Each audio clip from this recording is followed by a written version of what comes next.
Akhirnya Canon mencoba untuk mengikuti jejak langkah yang dilakukan oleh Sony.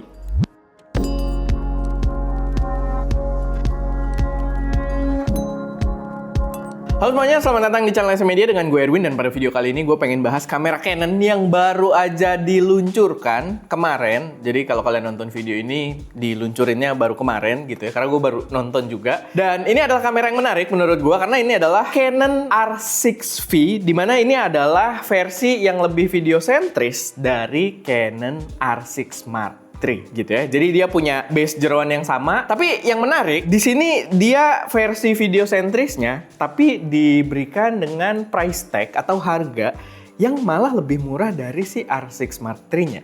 Jadi cukup menarik gitu ya, apalagi ini langkah yang dilakukan oleh Canon yang kayaknya nggak biasanya begitu. Tapi sebelum masuk ke dalam pembahasannya, gue pengen ngingetin dulu kalau kalian pengen belajar fotografi atau videografi, tapi pengen langsung praktek nggak kebanyakan teori, kalian bisa cek kelas-kelas yang ada di bosaniklas.id. Dia punya berbagai kelas yang cocok buat kalian pengguna brand-brand kamera tertentu yang pengen belajar dari basic settingannya. Ada buat Fujifilm, ada buat Sony, ada buat Canon juga bahkan sesuai dengan pembahasan kita hari ini gitu ya. Dan dia juga ada yang langsung ke hard skill buat naikin value kalian di dunia kerja gitu. Ada fotografi model, ada fotografi landscape dengan air terjun dan lain sebagainya. Upcoming bakal ada lebih seru lagi dengan fotografi produk dan semacamnya. Tapi ya kalian langsung cek dulu aja di bosaniklas.id, mumpung harga kelasnya masih murah-murah dengan kualitas kelas yang menurut gua top banget.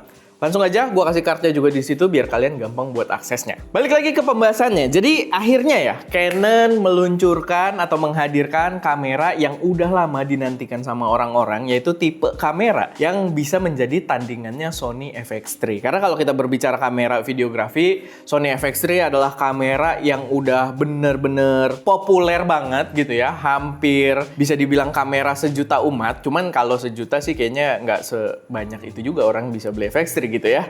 Tapi ada FX30 juga dengan konsep-konsep yang mirip. Yang jelas mereka akhirnya mengeluarkan kamera yang udah di-request banyak para user, yaitu adalah boxy video style kamera. Dan kita bisa lihat di sini sebenarnya agak menarik approach-nya Canon, di mana dia keluarinnya tuh dari yang versi bawah dulu ya. Jadi sebelumnya kan memang ada Canon PowerShoot V10 untuk versi videonya gitu ya.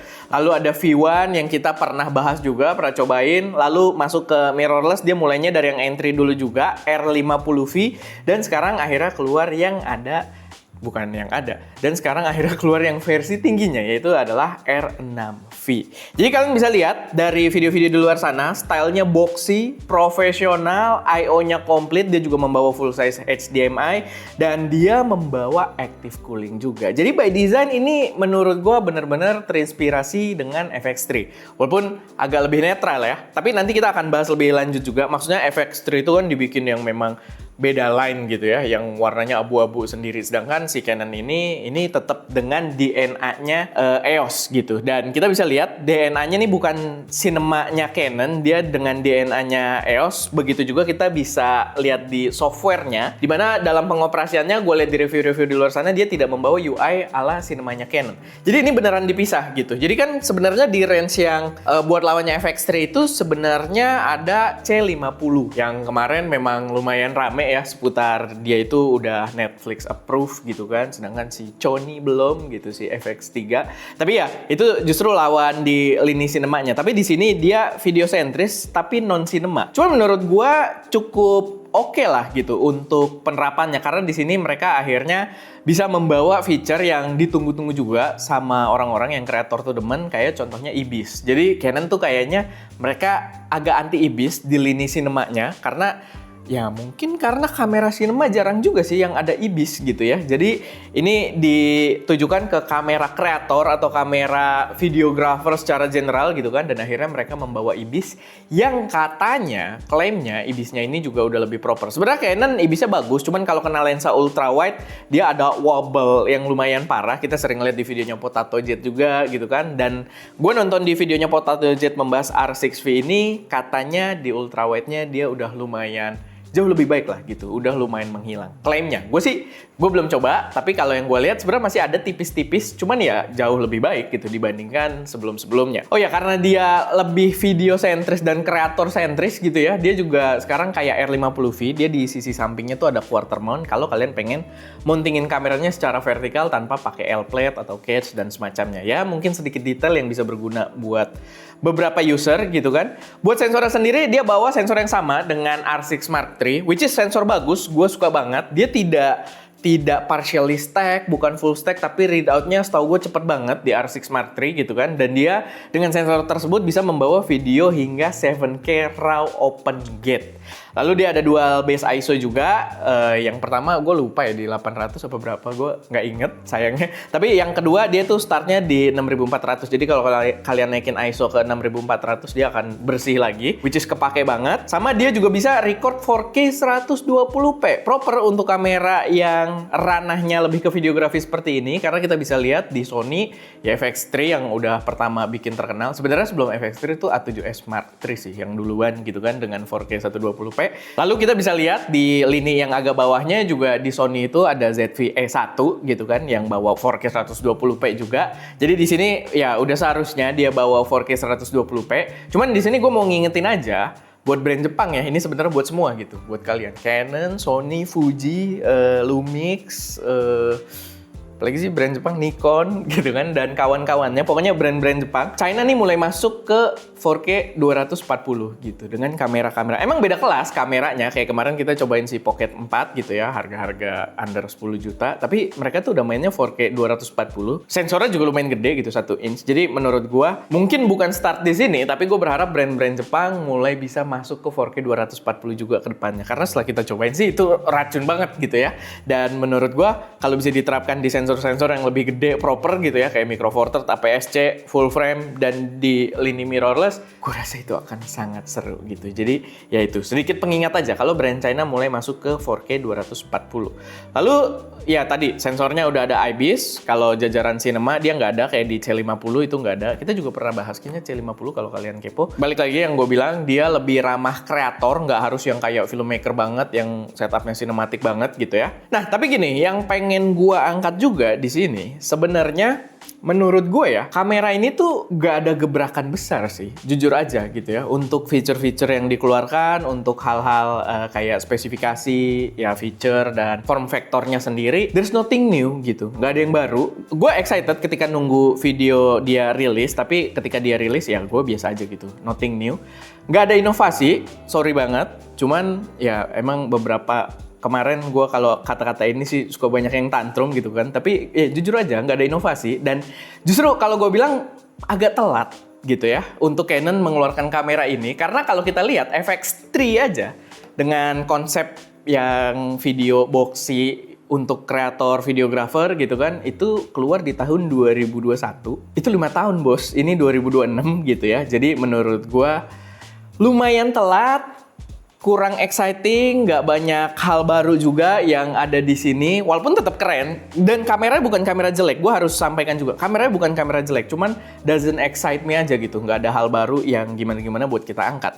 Tapi ada satu hal yang memang membuatnya cukup menarik, dan ini tuh agak aneh keluar dari Canon gitu ya, itu adalah price point-nya atau price tag-nya, dimana dia dijual dengan harga yang cukup terjangkau. Sebagai kamera yang terlihat untuk menyaingi FX3, dia punya harga yang lebih dekat dengan ZV-E1.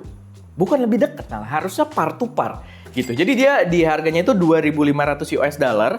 Sedangkan kalau FX3 itu setahu gua MSRP di luarnya itu 4.000 US dollar.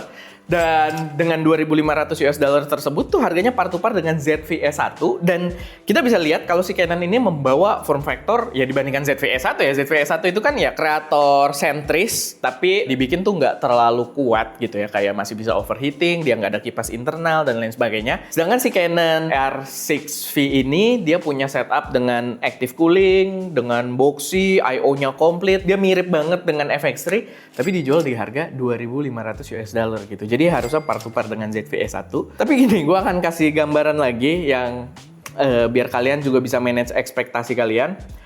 Mungkin hal tersebut tidak sama ketika masuk di Indonesia gitu. Itu harus gue sampaikan karena Canon Indonesia kalau keluarin harga biasanya itu agak lebih mahal dari harga globalnya. Dan ini historically gitu ya, berkali-kali terjadi seperti ini. Dan Sony Indonesia itu berkali-kali keluarin kamera di Indonesia harganya lebih murah dari MSRP di luar sana gitu. Jadi gapnya makin jauh gitu. Udah yang satu biasanya lebih mahal, yang satu biasanya lebih murah. Jadi gapnya makin jauh. Jadi mari kita pantau aja. Tapi kalau misalkan harganya cuma naik sedikit dari ZV-E1, naik sedikit aja, nggak perlu kayak sama. Naik sedikit aja menurut gue secara value kamera ini menarik banget buat dipertimbangkan gitu ya kalau lebih sedikit. Karena dia tetap membawa value yang lebih juga dibandingkan si ZV-E1 gitu. Cuman yang gue masih bikin agak ganjel gitu ya. Oh, gue tadi belum bahas juga. Pertama dolar, 2.500 itu kalau kita konversiin sekarang 40 ya kayaknya ya. Around 40 juta, which is ya luar biasa. Tapi dolar. Lalu yang kedua adalah masih lumayan ganjal soal RF mount full frame gitu, di mana mereka belum ada lensa-lensa third party, masih dikunci, masih menyebalkan buat gua karena gini. Oke, ini tumben banget Canon keluarin kamera murah dengan spek yang tinggi gitu ya, cuman minim inovasi aja. Tapi ini bisa jadi pesaingnya FX3 banget. Harganya murah juga gitu. Tapi overall begitu kalian completein setupnya dengan lensa-lensa RF-nya full frame-nya Canon gitu kan, di lini yang lumayan tinggi dong, otomatis dengan kamera ini yang kalian pakai, kalian nggak pakai yang lensa-lensa entry-nya karena berasa banget gitu ya, ujung-ujungnya mahal gitu. Jadi ini agak menyebalkan, bahkan sedih ya, karena di sini kan full frame, dia nggak kebagian. Kemarin tuh kita ada bahas Viltrox Evo gitu kan, Viltrox di jajaran Air yang buat kreator itu jauh lebih friendly, dan Evo yang tengah-tengah kalian naikin budget dikit, kemarin udah Apo lensanya gitu kan, dan ya, pengguna RF tidak kebagian ini. Jadi ya itu aja sih buat gue yang agak ganjel gitu ya. Masih kita pantau dulu aja soal harganya sama soal RF mount sistemnya ini. Menurut gue Canon, tapi sebenarnya Canon tuh punya advantage banget.